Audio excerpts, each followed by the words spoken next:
बहुत पुराने जमाने की बात है। दमिश्क के एक छोटे से गांव में हामिद नाम का एक इत्र यानी परफ्यूम बेचने वाला रहता था। हामिद अपनी ईमानदारी और खुश अखलाकी के लिए मशहूर था।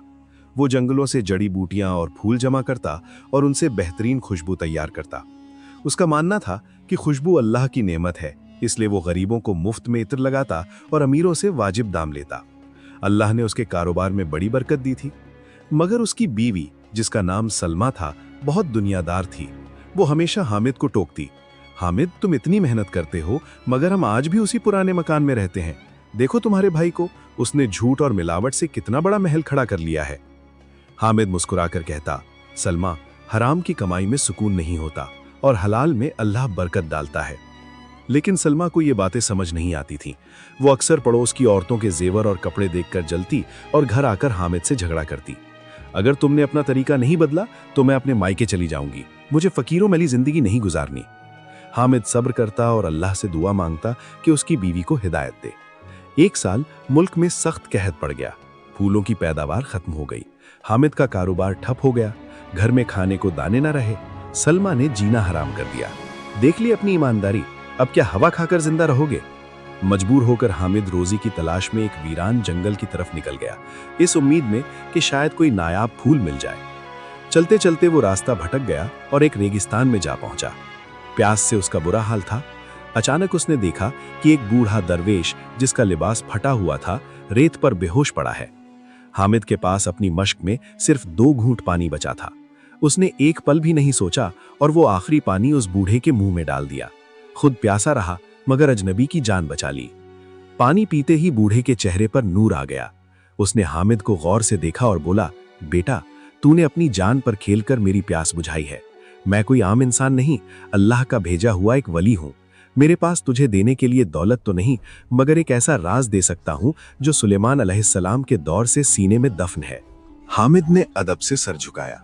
बूढ़े ने हामिद के माथे पर हाथ रखा और कुछ पढ़ा। फिर बोला, आज से तुम हवाओं और पेड़ पौधों की सरगोशियां, उनकी बातें सुन सकोगे। हवा तुम्हें बताएगी कि खतरा कहां है और रिस्क कहां है। पेड़ तुम्हें बताएंगे कि उनके अंदर कौन सी बीमारी की शिफा है। लेकिन याद रखना हामिद, ये एक राज है। जिस दिन तुमने किसी इंसान को बताया कि तुम हवाओं की बातें सुनते हो, ये ताकत छिन जाएगी और तुम गूंगे बहरे हो जाओगे। हामिद ने वादा किया। देखते ही देखते वो बूढ़ा आंखों से ओझल हो गया। हामिद हैरान था। अचानक उसे कानों में सरसराहट सुनाई दी। पास खड़ा एक सूखा दरख्त हवा से कह रहा था, अगर कोई मेरी जड़ों के नीचे खोदे तो उसे वहां मीठे पानी का चश्मा मिलेगा। हामिद चौंक गया। उसने फौरन उस सूखे पेड़ की नीचे रेत हटाई। थोड़ी ही मेहनत के बाद वहां से ठंडे पानी का चश्मा फूट पड़ा। उसने जी भरकर पानी पिया और अल्लाह का शुक्र अदा किया। अब हवा उसे रास्ता बताने लगी। हवा के झोंके उसके कान में कहते, दाएं मुड़ जाओ, वहां काफिला है। हामिद ने वैसा ही किया और सही सलामत घर पहुंच गया। घर आकर उसने देखा कि बीवी गुस्से में बैठी है। हामिद ने उसे कुछ नहीं बताया। अगले दिन वो जंगल गया। एक पौधा चिल्ला रहा था, मेरी पत्तियों में हर तरह के बुखार का इलाज है, मुझे ले जाओ। हामिद ने वो पत्तियां तोड़ी और शहर के बाजार में ले गया। उस वक्त शहर में एक अजीब बुखार फैला हुआ था। हामिद ने उन पत्तियों से दवा बनाई और मुफ्त बांटनी शुरू की। जो भी वो दवा पीता फौरन ठीक हो जाता। लोग उसे मसीहा कहने लगे। अमीरों ने उसे मुंह मांगे दाम दिए। देखते ही देखते हामिद के घर के हालात बदलने लगे। जो बीवी कल तक ताने देती थी, अब नए कपड़े और जेवर देखकर खुश हो गई। मगर उसकी लालच खत्म न हुई। एक दिन हामिद अपने आंगन में बैठा था कि हवा का एक तेज झोंका आया और उसके कान में बोला, हामिद, शहर के पुराने किले की दीवार के पीछे एक चोरों का गिरोह अपना लूटा हुआ सोना छुपा कर गया है। वो अब कभी वापस नहीं आएंगे, क्योंकि वो सब पकड़े गए हैं। वो सोना अब लावारिस है, उसे ले लो और गरीबों में बांट दो। हामिद रात के अंधेरे में वहां गया।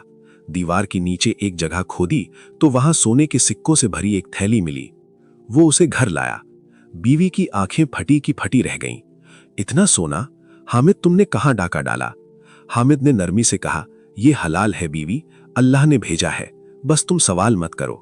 सलमा खुश तो हुई लेकिन शक भी करने लगी। जरूर ये कोई काला जादू जानता है या जिन्नात से दोस्ती कर ली है, वरना इसे कैसे पता चलता है कि चीजें कहां छिपी हैं। उसने हामिद की जासूसी शुरू कर दी। हामिद ने उस सोने से शहर में एक बड़ा शिफाखाना बनवाया जहां गरीबों का मुफ्त इलाज होता था। वक्त गुजरता गया। हामिद अब शहर का सबसे बड़ा ताजर बन चुका था। एक दिन वो अपनी बीवी के साथ सफर पर जा रहा था। उनका गुजर एक पहाड़ी रास्ते से हुआ। अचानक हवाओं ने तेज शोर मचाना शुरू किया। हवाएं चीख रही थीं, रुको हामिद, आगे चट्टान गिरने वाली है, रुको। हामिद ने फौरन घोड़ों की लगाम खींच दी और गाड़ी रोक दी। सलमा चिल्लाई, रुक क्यों गए, हमें देर हो रही है। अभी वो ये बोल ही रही थी कि चंद कदम आगे एक भारी भरकम चट्टान पहाड़ से गिरी और रास्ता बंद हो गया। अगर वो एक पल भी न रुकते तो चकनाचूर हो जाते। सलमा का चेहरा सफेद पड़ गया। उसने कांपते हुए पूछा, तुम्हें कैसे पता चला कि चट्टान गिरने वाली है? तुम तो गाड़ी के अंदर थे, तुम्हें तो ऊपर दिखा भी नहीं होगा। हामिद ने बात टाल दी। बस अल्लाह ने दिल में बात डाल दी थी। लेकिन सलमा का शक यकीन में बदल गया। उसने सोचा, ये शख्स जरूर कोई तिलिस्म जानता है। घर पहुंचकर सलमा ने जिद पकड़ ली, मुझे बताओ तुम्हारा राज क्या है? तुम बीमारियों की दवा जानते हो, तुम्हें खजाने मिलते हैं, तुम मौत से बच जाते हो। अगर तुमने मुझे नहीं बताया तो मैं समझूंगी तुम मुझ पर भरोसा नहीं करते। हामिद ने उसे समझाने की बहुत कोशिश की। बीवी, हर राज बताने के लिए नहीं होता। अल्लाह की दी हुई नेमतों का शुक्र अदा करो, उसकी वजह मत पूछो।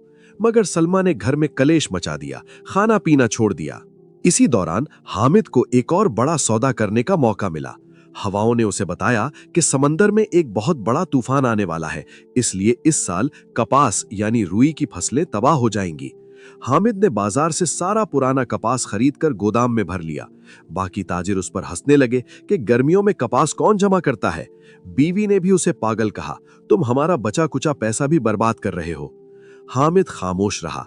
एक हफ्ते बाद वैसा ही हुआ। भयंकर तूफान आया, सारी फसलें बर्बाद हो गईं। मुल्क में कपास का अकाल पड़ गया। अब वही ताजिर हामिद के पैरों में गिरकर कपास मांगने लगे। हामिद ने मुनासिब दाम पर बेचा और जो मुनाफा हुआ उसका बड़ा हिस्सा यतीमों को दे दिया। अब हामिद के पास दौलत के अंबार थे। सलमा ने कहा, देखो हामिद, अब हमारे पास 7 पीढ़ियों की दौलत है। अब इन गरीबों की मदद करना बंद करो और हमारे बच्चों के लिए महल बनवाओ। हामिद ने जवाब दिया, सलमा, ये दौलत मेरी नहीं, अमानत है। मैं इसे जमा करके सांप नहीं बन सकता। सलमा का सब्र टूट गया। उसने धमकी दी, मैं कल काजी के पास जाऊंगी और कहूंगी कि मेरा शौहर जादूगर है, वो हवाओं से बातें करता है, अकेले में बड़बड़ाता है।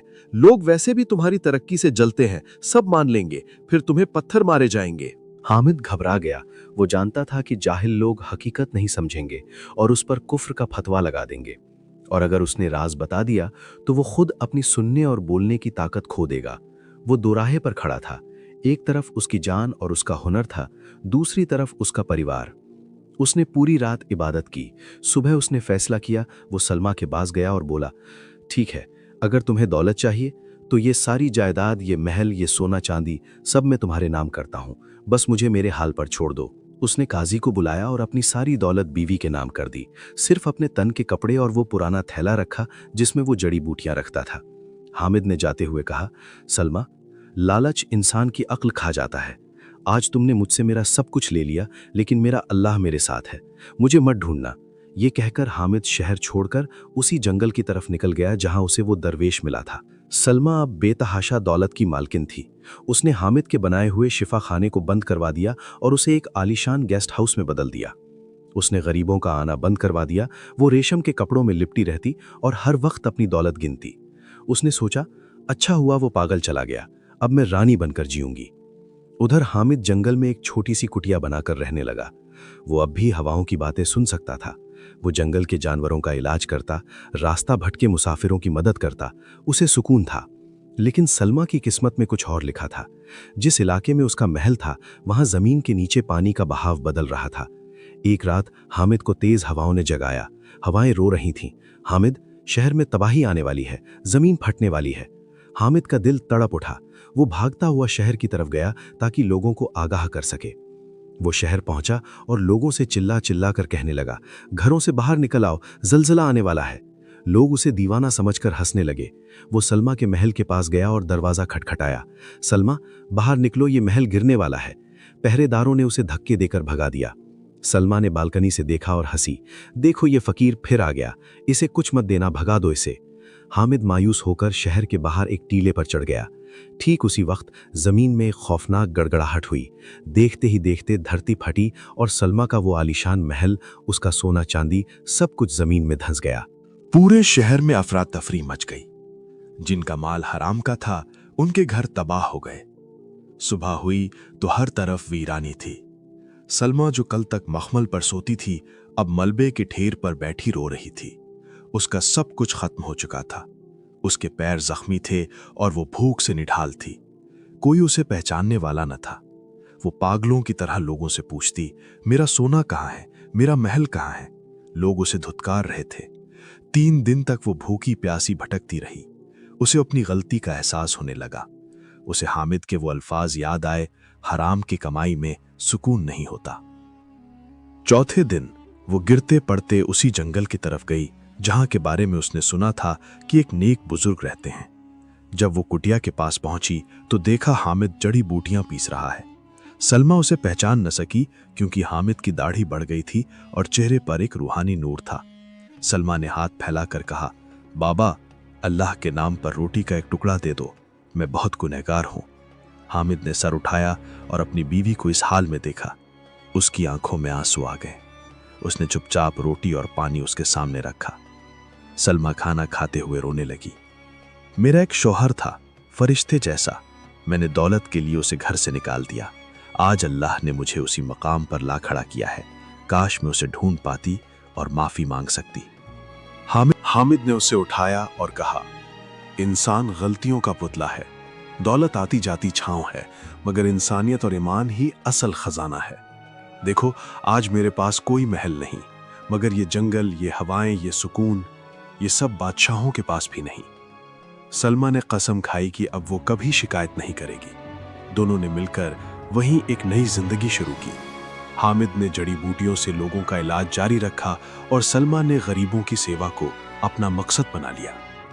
उन्हें फिर कभी दौलत की कमी नहीं हुई, क्योंकि जिसे अल्लाह देता है उसे कोई छीन नहीं सकता। हवाएं आज भी हामिद से बातें करती थीं, मगर अब उन हवाओं में खतरे की नहीं बल्कि दुआओं की आवाजें होती थीं। ये कहानी हमें सिखाती है कि सब्र और ईमानदारी का फल मीठा होता है और लालच इंसान को अर्श से फर्श पर ले आता है। अल्लाह हमें हलाल रिज्क और शुक्र करने वाला दिल अता फरमाए। तो देखा आपने, लालच इंसान को कैसे बादशाह से फकीर बना देता है। लेकिन अभी सफर खत्म नहीं हुआ है। हमारे पास ऐसी सैकड़ों कहानियां हैं जो आपकी सोच बदल सकती हैं। अगर आप अगली कहानी मिस नहीं करना चाहते तो अभी की अभी सब्सक्राइब करके बेल आइकन घंटी दबा दें। इस वीडियो को लाइक करना ना भूलें, क्योंकि आपका एक लाइक हमारी हिम्मत बढ़ाता है। अगली वीडियो में एक और बड़े राज से पर्दा उठेगा। तब तक के लिए जुड़े रहिए अल नूर स्टोरी के साथ। कमेंट में सुभान अल्लाह लिखकर अपनी हाजिरी जरूर लगाएं। क्या पता किसकी दुआ कबूल हो जाए। अपना ख्याल रखिएगा। अल्लाह हाफिज।